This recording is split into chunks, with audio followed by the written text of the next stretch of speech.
الحمدللہ وحدہ والصلاۃ والسلام علی من لا نبی بعدہ اما بعد۔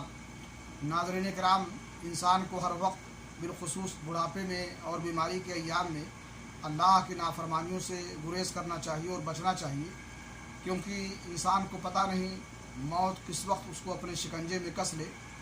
صحیح مسلم شریف کی حدیث ہے، اللہ کے رسول جناب محمد رسول اللہ صلی اللہ علیہ وسلم نے فرمایا، یبعث کل عبد علی ما مات علیہ، قیامت کے دن ہر شخص کو اسی حالت میں اٹھایا جائے گا جس حالت میں اسے موت آئی ہوگی۔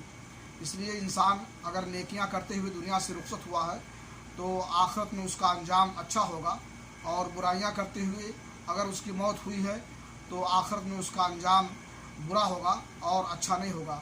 اللہ رب العالمین سے دعا ہے کہ اللہ تعالیٰ ہمارا خاتمہ بالخیر فرمائے، اور دنیا سے ہم جب رخصت ہوں تو نیکیاں کرتے ہوئے اللہ تعالیٰ ہمیں اس کی توفیق بخشے۔ تقبل یا رب العالمین۔